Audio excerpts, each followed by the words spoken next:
Man of steel movie की शुरुआत होती है एक औरत से जो एक बच्चे को जन्म देती है। बच्चे के पिता जॉर-एल भी वहाँ होते हैं। क्रिप्टॉन एक ऐसा प्लेनेट था जहाँ बच्चे टेस्ट ट्यूब में पैदा होते थे और उनका फ्यूचर पहले से डिसाइड होता था। लेकिन ये बच्चा अलग था क्योंकि ये नेचुरली पैदा हुआ था। उस बच्चे का नाम काल-एल था। काल उसका नाम और एल उसके खानदान का नाम। अब यहाँ पर क्रिप्टॉन प्लेनेट तबाह होने वाला था। जॉर-एल ऑफिशियल्स को बताता है कि प्लेनेट अब खत्म होने वाला है और उनसे कोडेक्स मांगता है। कोडेक्स में फ्यूचर जनरेशन के डीएनए की इंफॉर्मेशन होती है। वहाँ जॉर्ड आता है जो पहले जॉर-एल का दोस्त था। दोनों चाहते थे कि क्रिप्टॉन के लोग बचें, लेकिन जॉर्ड दूसरे प्लैनेट्स के लोगों को मारकर वहाँ बसना चाहता था, जबकि जॉर-एल पीसफुली बसना चाहता था।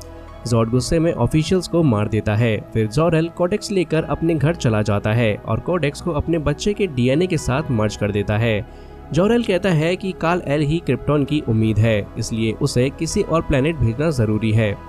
लारा काल-एल की माँ उसे लास्ट टाइम देखती है। दोनों अपने बच्चे को स्पेसशिप में डालकर भेज देते हैं।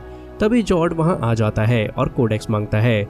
जॉर-एल मना कर देता है और दोनों के बीच फाइट होती है।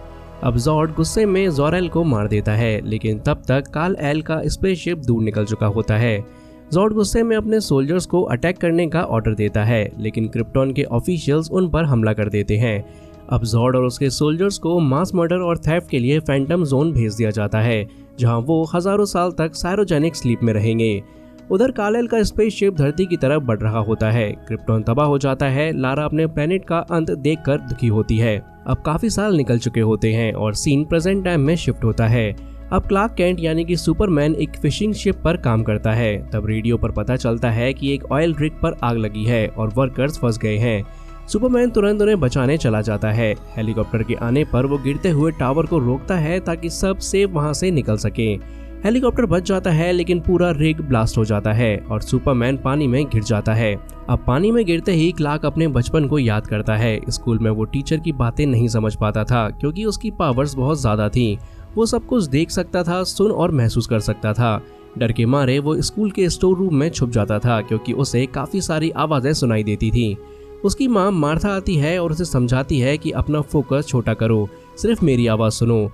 तब क्लार्क फोकस करता है और उसे सब कुछ नॉर्मल लगने लगता है और वो गेट खोलकर अपनी माँ को गले लगता है। फिर स्टोरी वापस प्रेजेंट टाइम में आती है। सुपरमैन एक्सीडेंट के बाद किसी के कपड़े पहनकर निकल रहा होता है। तब उसे एक बस को देखकर अपना बचपन याद आता है। एक बार स्कूल बस नदी में गिर गई थी। क्लार्क अपनी पावर से बस को पानी से बाहर निकाल देता है और एक बच्चा जो क्लार्क को बुली कर रहा होता है उसे भी बाहर निकाल देता है और उसे बचा लेता है। और सब लोग ये देखकर बहुत ही ज्यादा हैरान हो जाते हैं। जिस बच्चे को उसने बचाया होता है उसका नाम पीटर होता है और पीटर के पेरेंट्स क्लार्क के पेरेंट्स से कहते हैं कि आपका बेटा अलग है। अब जोनाथन केंट उससे कुछ नहीं कहता और बाहर आकर क्लार्क को समझाता है कि दुनिया अभी तुम्हारे लिए तैयार नहीं है। लोग तुम्हें समझ नहीं पाते और तुमसे डरते हैं। वो क्लार्क से कहते हैं कि अगर अभी तुम अपनी पावर्स दुनिया के सामने दिखाओगे तो लोग तुम्हें समझ नहीं पाएंगे। वो कहते हैं कि एक दिन आएगा जब तुम्हें अपनी ताकत दिखानी पड़ेगी, पर अभी नहीं। अब क्लार्क एक होटल में वेटर का काम कर रहा होता है। वहाँ सोल्जर्स बातें करते हैं कि एंटार्क्टिका में एक 2000 साल पुराना स्पेसशिप मिला है। क्लार्क ये सुन के वहाँ निकल पड़ता है। अब एंटार्क्टिका में रिपोर्टर लुइस लेन भी आती है जो डेली प्लेनेट के लिए काम करती है। जनरल उसे कुछ भी बताने से मना कर देते हैं, लेकिन वो चुपके से फोटोज लेने जाती है। वहाँ उसकी तस्वीर में क्लार्क दिखता है। लुइस उसका पीछा करना शुरू कर देती है। क्लार्क अपनी लेजर विजन से बर्फ पिघलाता है और एक पुराने स्पेसशिप के अंदर चला जाता है। वहाँ उसका सामना एक आर्टिफिशियल इंटेलिजेंस से होता है। सुपरमैन के पास एक कमांड की होती है जो उसके पिता जॉर-एल ने भेजी थी। जब स्पेसशिप में वो की का स्लॉट देखता है और जैसे ही की लगाता है जॉर-एल का होलोग्राम आ जाता है। जॉर-एल बताता है कि वो उसका पिता है। क्रिप्टॉन प्लेनेट खत्म हो गया था और इसलिए उसने काल-एल यानी कि सुपरमैन को धरती पर भेजा।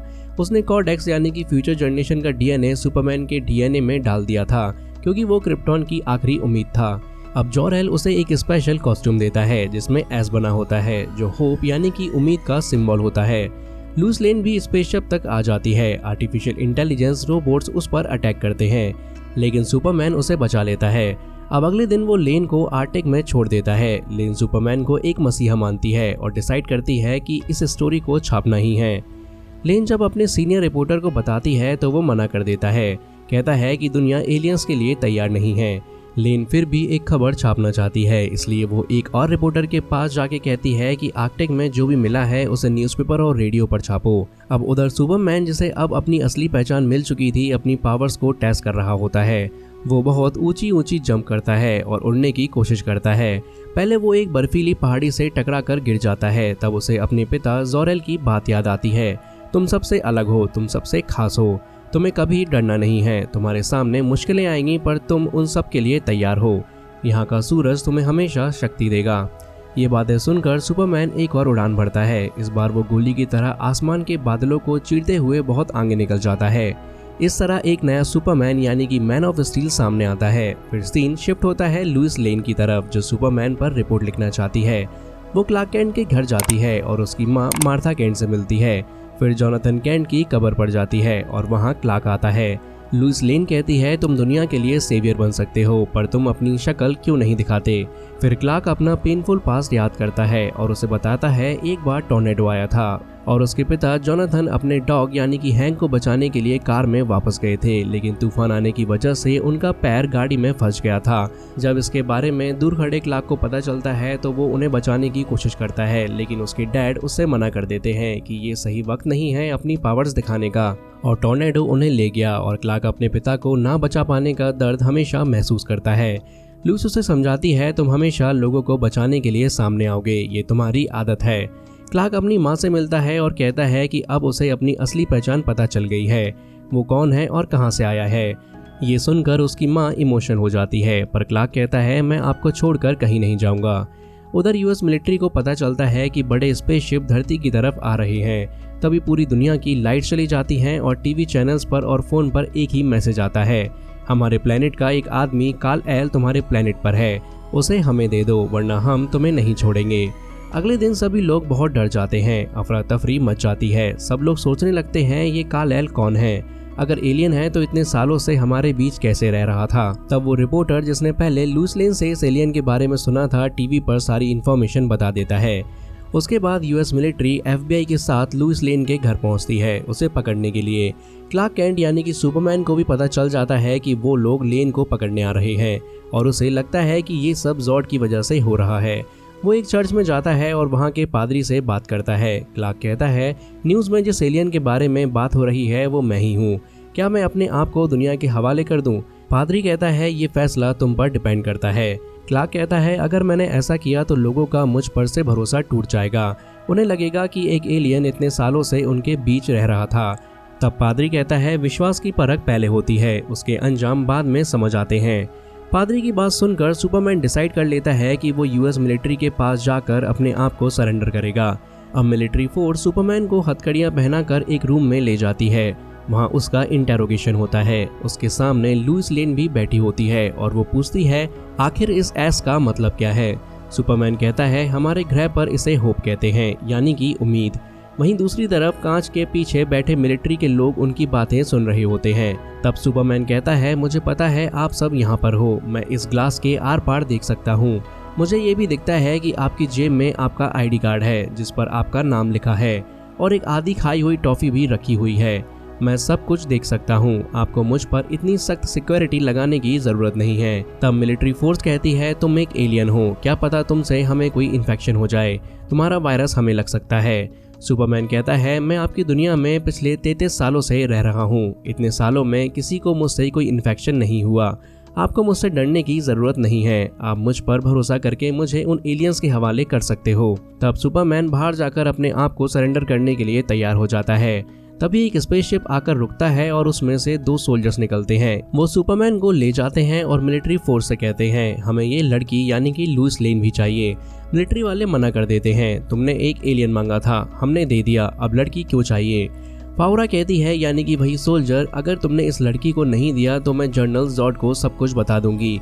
अब यहाँ पर सिचुएशन को समझकर लुइस लेन भी उनके साथ चलने के लिए रेडी हो जाती है। स्पेसशिप में जाकर फावरा उसे एक चैम्बर में बंद कर देती है जहाँ कोई भी नहीं होता। उधर जॉर्ड सुपरमैन के पास आता है। स्पेसशिप के अंदर सुपरमैन काफी कमजोर महसूस करने लगता है, उसे सांस लेने में भी दिक्कत होती है, उससे खांसी आने लगती है और खांसी के साथ उसके मुंह से खून भी निकलने लगता है। जॉर्ड सुपरमैन से कहता है, तुम इस धरती पर रहकर काफी कमजोर हो गए हो, तुम्हें अपनी असली ताकत का पता ही नहीं है। और ना ही ये पता है कि तुम कौन हो। तुम क्रिप्टॉन से आए हो, जो इस दुनिया से काफ़ी आगे था। मैं चाहता हूँ कि मैं धरती पर फिर से क्रिप्टॉन बनाऊँ और तुम मेरी मदद करोगे। बताओ कोडेक्स कहाँ है, जो तुम्हारे पिता ज़ोरेल ने तुम्हारे साथ भेजा था। सुपरमैन कहता है मेरे पास कोई कोडेक्स नहीं है। ज़ोर्ड कहता है तुम्हारे पिता ने भी यही गलती की थी। सुपरमैन गुस्से में पूछता है क्या तुमने मेरे पिता को मारा। ज़ोर्ड कहता है हाँ मैंने मारा, और अगर तुमने मुझे कोडेक्स के बारे में नहीं बताया तो मैं तुम्हें भी मार दूंगा। मैं धरती पर एक नया क्रिप्टॉन बसाने वाला हूँ। इंसानों की हड्डियों पर खड़ा होगा एक नया ग्रह, यानी कि न्यू क्रिप्टॉन। उधर लूस लेन, जिसे फावरा ने चैम्बर में बंद कर रखा था, उसके पास सुपरमैन की दी हुई कमांड की होती है। उसे उस चैम्बर के अंदर एक छोटा सा निशान दिखता है जो बिल्कुल कमांड की के शेप का होता है। जैसे ही वो कमांड की को उसमें एंटर करती है, तुरंत ज़ोरेल का आर्टिफिशियल इंटेलिजेंस उसके सामने आ जाता है। ज़ोरेल कहता है तुम यहाँ क्या कर रही हो। लूस लेन बताती है सुपरमैन और मैं यहाँ आए थे, लेकिन ज़ोर्ड ने हमें कैद कर लिया है। ज़ोरेल कहता है मैं क्रिप्टॉन का साइंटिस्ट हूँ, ये स्पेसशिप मैंने बनाया है। मैं इसके हर दरवाजे और इसकी हर टेक्नोलॉजी को जानता हूँ। ज़ोरेल कहता है मैं नहीं चाहता कि ज़ोर्ड धरती पर नया क्रिप्टॉन बनाए। मैं तुम्हारी मदद कर सकता हूँ, बस जो मैं तुम्हें सिखाऊंगा वो जाकर सुपरमैन यानी कि क्लार्क कैंट को समझा देना। लूस लेन उनकी बातों से एग्री करती है। फिर ज़ोरेल स्पेसशिप के दरवाजे खोल देता है और लेन को भागने में मदद करता है, लेकिन फावरा और बाकी एलियंस उसके पीछे लग जाते हैं और उसे पकड़ने की कोशिश करते हैं। लेन मुश्किल से बचकर एक छोटे स्पेसशिप में बैठ जाती है जो उसे धरती पर वापस भेजने लगता है। तब सुपरमैन के सामने ज़ोरेल का एआई आता है और कहता है जोर से मुक्का मारकर स्पेसशिप का दरवाज़ा तोड़ दो। सुपरमैन मुक्का मारकर दरवाज़ा तोड़ देता है। तभी सूरज की रोशनी उस पर गिरने लगती है और उसकी सभी ताकतें वापस आने लगती हैं। ज़ोरेल कहता है अब समय आ गया है, तुम्हें इस दुनिया और अपनी दुनिया दोनों को बचाना है। धरती यानी कि जहाँ तुम रहते हो और क्रिप्टॉन जहाँ से तुम आए हो, जाओ अपने अपनों को बचाओ, जाकर लेन की मदद करो और ज़ोर्ड को हरा दो। इस बीच लेन का स्पेसशिप तेज गति से धरती की तरफ गिरने लगता है, लेकिन सुपरमैन गोली की तरह उड़कर उसके स्पेसशिप के पास पहुंच जाता है। उसका दरवाजा तोड़कर लेन को अपनी बाहों में ले लेता है और उसे बिल्कुल सेफ धरती पर ले आता है। वहीं दूसरी तरफ ज़ोर्ड के लोग सुपरमैन का पीछा करते हुए स्मॉलवाइल पहुंच जाते हैं, जहां पर सुपरमैन भी होता है। वो उसके घर जाते हैं और उसकी मां से पूछते हैं वो स्पेसशिप कहाँ है जिसमें सुपरमैन धरती पर आया था। मार्था पहले तो स्पेसशिप का लोकेशन बताने से मना कर देती है, लेकिन ज़ोर्ड के लोग उसका मन पढ़ लेते हैं और जान जाते हैं कि पास के एक गोडाउन में स्पेसशिप छुपी हुई है। फावरा तुरंत वहां जाती है और स्पेसशिप के अंदर देखती है, लेकिन वहां उसे कोडेक्स नहीं मिलता। तब ज़ोर्ड मार्था को मारने लगता है, पर उसी वक्त सुपरमैन आ जाता है। वो ज़ोर्ड को जोर से मुक्का मारकर काफ़ी दूर गिरा देता है। फिर सुपरमैन और ज़ोर्ड के बीच ज़बरदस्त फाइट शुरू होती है। इस फाइट में ज़ोर्ड का हेलमेट टूट जाता है और उसे धरती की हवा सूट नहीं करती। उसकी आंखों, कानों और दिमाग में इतनी चीज़ें एक साथ होने लगती हैं कि वो कुछ देख या समझ नहीं पाता। तब सुपरमैन कहता है मेरी माँ ने मुझे यहाँ पर फोकस करना सिखाया है। तुम्हें यहाँ पर तकलीफ हो रही है, पर मैं यहाँ एडजस्ट कर चुका हूँ। इतने में ज़ोर्ड के साथ ही वहाँ आ जाते हैं। कुछ लोग ज़ोर्ड को स्पेसशिप के अंदर ले जाकर स्पेस में ले जाते हैं और बाकी सुपरमैन से लड़ने लगते हैं। फावरा और वो दूसरा सोल्जर भी इसमें शामिल होते हैं और अब यहाँ पर सुपरमैन और उन दोनों की एक ज़बरदस्त फाइट शुरू होती है। वहीं दूसरी तरफ मिलिट्री फोर्स भी वहाँ पहुँच जाती है। वो तीनों यानी कि सुपरमैन, फावरा और नामे को अपना टारगेट बना लेते हैं। फिर ऑर्डर मिलता है तीनों को मार दो और मिलिट्री फायरिंग शुरू कर देती है। सुपरमैन पर भी बहुत गोलियां चलती हैं, लेकिन तब फावरा मिलिट्री के हेलीकॉप्टर्स तोड़ने लगती है। कई लोग मरने लगते हैं, पर उसी वक्त सुपरमैन आ जाता है और सभी मिलिट्री के लोगों को नीचे गिरने से बचाने लगता है। इस फाइट में बहुत नुकसान होता है, बिल्डिंग्स गिर जाती हैं, चीज़ें बिखर जाती हैं, लेकिन सुपरमैन पूरी ताकत से उनका सामना करता है। आखिर वो पल आता है जब ज़ोर्ड के लोग वहाँ से भाग जाते हैं।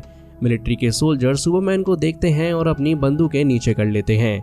तब सुपरमैन समझता है कि अब लोग उसे अपने हीरो की तरह देख रहे हैं। लोग हमेशा उस चीज़ से डरते हैं जो वो समझ नहीं पाते, लेकिन अब उन्हें समझ आ गया था कि सुपरमैन दुश्मन नहीं, उनका दोस्त है। दूसरी तरफ जनरल ज़ोर्ड के स्पेसशिप में एक साइंटिस्ट बताता है कि सुपरमैन के डीएनए में पूरा कोडेक्स छुपा है। अगर कोडेक्स चाहिए तो सुपरमैन को स्पेसशिप पर लाना ज़रूरी है। जनरल ज़ोर्ड पूछता है क्या सुपरमैन का जिंदा होना ज़रूरी है। साइंटिस्ट कहता है नहीं, उसकी लाश से भी कोडेक्स को निकाला जा सकता है। फिर जनरल ज़ोर्ड सुपरमैन को मारने के लिए तैयार हो जाता है। यहाँ पर क्रिप्टॉन के लोग धरती की हवा में नहीं जी सकते, इसलिए उनके पास एक मशीन है जो धरती को क्रिप्टॉन जैसे माहौल में बदल सकती है। ज़ोर्ड दो मशीन छोड़ देता है, एक यूएस में और दूसरी हिंद महासागर में। दोनों मशीन लेजर बीम छोड़ती हैं, जिसकी वजह से धरती की ग्रेविटी बिगड़ जाती है। इससे गाड़ियां, बसेस और बिल्डिंग्स उड़ने लगती हैं और सब जगह अफरा तफरी मच जाती है। लुइस लेन मिलिट्री के पास जाके कहती है, मुझे पता है कि इन मशीन्स को कैसे तोड़ना है। वो कहती है, मुझे ये सुपरमैन के पिता ज़ोरेल ने बताया था। अगर हम सुपरमैन के स्पेसशिप को उनकी मशीन से टकरा दें तो मशीन फट जाएगी। फिर सुपरमैन कहता है, मैं हिंद महासागर वाली मशीन को तोड़ता हूँ, तुम लोग मेरे स्पेसशिप को ले जाकर दूसरी मशीन से कॉलिजन करा देना। फिर वो तेजी से वहाँ जाकर मशीन तोड़ने लगता है। दूसरी तरफ लेन और यूएस मिलिट्री दूसरी मशीन के पास पहुँचते हैं अपनी स्पेसशिप के साथ, लेकिन तभी फावरा वहां आ जाती है और उनका पूरा प्लान बेकार करने की कोशिश करने लगती है। फिर यूएस मिलिट्री का वो आर्मी मैन जिसने पहले भी फावरा का सामना किया था, कहता है कि अपने देश के लिए जान देना फक्र की बात होती है, और अपना हवाई जहाज उनकी मशीन से टकरा देता है। इससे दूसरी मशीन भी पूरी तरह से तबाह हो जाती है, लेकिन उस हवाई जहाज से लेन नीचे गिरने लगती है। तभी सुपरमैन बुलेट की स्पीड से पहुंचकर उसकी जान बचा लेता है और उसे सेफ तरीके से जमीन पर ले आता है। अब दोनों मशीन्स खत्म हो चुकी थी, सब कुछ शांत लग रहा था। सबको लगा था कि अब खतरा टल गया है, लेकिन एक खतरा अभी भी बाकी था, यानी कि जनरल ज़ॉर्ड। तभी जनरल ज़ॉर्ड वहां आता है और सुपरमैन से कहता है, मैंने अपनी पूरी जिंदगी क्रिप्टॉन को बचाने के लिए दी, वहां के लोगों को बचाना मेरा काम था। तुमने यहाँ आकर सब बिगाड़ दिया। तुमने मेरा स्पेसशिप तोड़ दिया जिसमें कोडेक्स का सारा डेटा था, जिससे क्रिप्टॉन को फिर से बसाया जा सकता था। तुमने सब तबाह कर दिया, अब तुम मेरे हाथ से नहीं बचोगे। फिर सुपरमैन और जनरल ज़ॉर्ड के बीच एक ज़बरदस्त फाइट शुरू होती है। फिर फाइट के एंड में जनरल ज़ॉर्ड अपना असली रूप दिखाता है और कहता है, मैं क्रिप्टॉन का एक असली सैनिक हूँ। मैंने अपनी तालीम युद्ध के मैदान में ली है। तुमने अपनी तालीम कहाँ ली है? खेतों में। और फिर एक बार फिर से उन दोनों के बीच एक भयानक लड़ाई शुरू हो जाती है, लेकिन सुपरमैन भी पीछे हटने वाला नहीं था। वो जनरल ज़ॉर्ड को मारते मारते एक बिल्डिंग के अंदर घुसा देता है। सुपरमैन जब ज़ॉर्ड को खत्म करने लगता है तब ज़ॉर्ड अपनी आंखों से लेज़र छोड़ता है जो एक फैमिली पर गिरने वाली होती है। सुपरमैन उसे रोकने की कोशिश करता है कि वो मासूम लोगों को ना मारे, लेकिन ज़ॉर्ड उसकी बात नहीं मानता। वो अपनी लेज़र से उन्हें मारने ही वाला होता है, लेकिन तभी सुपरमैन मजबूरन ज़ॉर्ड की गर्दन तोड़ देता है और उसे वहीं पर मार देता है। उसके बाद सुपरमैन जोर से चिल्लाता है क्योंकि उसने पहली बार अपनी शक्तियों से किसी को मारा था। वो कभी किसी की जान नहीं लेना चाहता था, लेकिन इंसानियत और मासूम लोगों को बचाने के लिए उसे ये करना ज़रूरी था। इस तरह से ये फाइट यहाँ पर ख़त्म हो जाती है। अगले सीन में जनरल स्वानविक रोड पर चल रहे होते हैं, तब स्पेस का एक सैटेलाइट गिरता है। सुपरमैन भी वहाँ पहुँचता है और मिलिट्री से कहता है कि आप मुझ पर नज़र रखना बंद करें। मैं अपनी ज़िंदगी अपने तरीके से जीना चाहता हूँ, गवर्नमेंट के रूल के हिसाब से नहीं। अगर आपने दोबारा मुझ पर नज़र रखी तो मैं और भी सैटेलाइट्स तोड़ दूंगा। ये कहकर सुपरमैन वहां से चला जाता है। उसके बाद क्लार्क कैंट, जो कभी वेटर था, कभी न्यूज़पेपर जर्नलिस्ट या शिप का क्रू मेंबर था, अब एक न्यूज़ रिपोर्टर की जॉब के लिए पहुंचता है। वहां लुइस लेन उसका स्वागत करती है और कहती है, Clarke, welcome to the new planet. और इसी के साथ मैन ऑफ स्टील मूवी की कहानी यहीं पर ख़त्म हो जाती है।